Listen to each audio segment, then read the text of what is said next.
আমন্ত্রণ news 24 sports লাইটে আপনাদের সঙ্গে আছি আমি শাহরিয়ার বাবু। চলুন দর্শক জেনে নেই আজকের খবরের বিস্তারিত রিপোর্টের বাকি অংশে। পাকিস্তান সুপার লিগ পিএসএল 2025 বাংলাদেশের তরুণ লেগ স্পিনার রিশাদ হোসেন দুর্দান্ত পারফরম্যান্সের নজর কাটছে ক্রিকেট বিশ্বে। করাচি কিংসের বিপক্ষে ম্যাচে 4 ওভারে স্পেলে প্রথম 2 ওভারে মাত্র 4 রান দিয়ে তুলে নেন 3টি মূল্যবান উইকেট শান মাসুদ, ইরফান খান ও আব্বাস আফ্রিদিকে। যদিও পরের 2 ওভারে কিছুটা খরচে ছিলেন 11 ও 12 রান, তবুও শুরুতেই দলের জন্য বড় সাফল্য এনে দেন তিনি। রিশাদের এই পারফরম্যান্সে মুগ্ধ ধারাভাষ্যকরাও তার স্পিন ও কন্ট্রোলের প্রশংসা করেছেন। এর মধ্য দিয়ে তিনি পিএসএল-এর নিজের উইকেট সংখ্যা নিয়ে গেছেন 6-এ, যা বাংলাদেশের কোনো বোলারের এক আসরে দ্বিতীয় সর্বোচ্চ। এখন পর্যন্ত পিএসএল-এ বাংলাদেশের পক্ষে সর্বোচ্চ 7 উইকেট আছে মাহমুদুল্লাহ রিয়াদের, যা 2016-17 মৌসুমে কোয়েটা গ্ল্যাডিয়েটর্সের হয়ে তিনি অর্জন করেছিলেন। সেই রেকর্ড ছোঁয়া এখন সময়ের ব্যাপার বলেই মনে হচ্ছে। এছাড়াও রিশাদ ইতিমধ্যে ছাড়িয়ে গেছেন পিএসএল-এ বাংলাদেশের সেরা 3 bowler Shakib Al Hasan 8 wicket, Mahmudullah Riyad 8 wicket এবং মোস্তাফিজুর রহমান 4 উইকেট। মধ্যে মোস্তাফিজকে এবং এক আসরে মোস্তাফিজ ও সাকিবের আগের সেরা পারফরম্যান্সকে।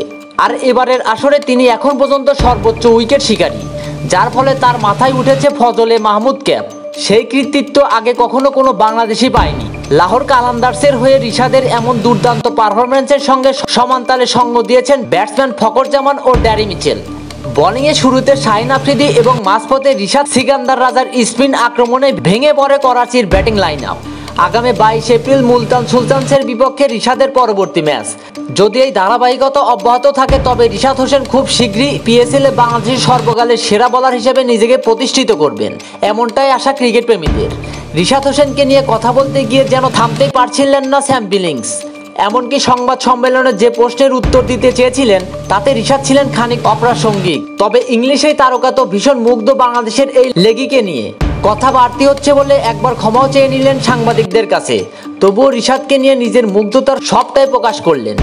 রিশাদের সঙ্গে কিংবা প্রতিপক্ষ হিসেবে আগে খেলার অভিজ্ঞতা নেই স্যাম বিলিংসের, তবে লাহোর কালান্দার্সের উইকেটের পিছনে দাঁড়ানোর সুবাদে সবচেয়ে কাছ থেকে রিশাদকে দেখার সুযোগ পাচ্ছেন ইংল্যান্ডের হয়ে 68 ম্যাচ খেলা বিলিংস। আর সেই দেখাতেই রিশাদের বোলিংয়ে মজেছেন তিনি। এবারের আসরে মাঝের ওভারগুলোতে লাহোরের মূল ভরসা ছিলেন ডেভিড ভিসা, তবে দ্বিতীয় ম্যাচে পরোক্ষ করা হয় রিশাদকে। এরপর টানা 2 ম্যাচে 3টি করে উইকেট, লাহোরকে জয়ের কক্ষপথেও ফিরিয়েছেন তিনি। স্যাম বিলিংসের মুখে তাই মুগ্ধতা রিশাদের কথা অবশ্যই বলতেই হবে। তার বয়সের একটা ছেলে যেভাবে বোলিং করছে, তার বোলিং আমি সরাসরি এবারই প্রথম দেখছি, তার সঙ্গে খেলছি প্রথমবার। সে সত্যি অবিশ্বাস্য রকমের অসাধারণ।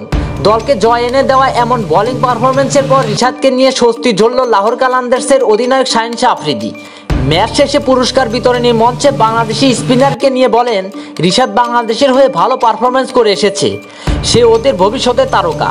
মাঝের ওভারগুলোতে দারুণ বোলিং করছে, তাদের করার কিংস মিডল অর্ডারকে কোনো সুযোগ দেয়নি।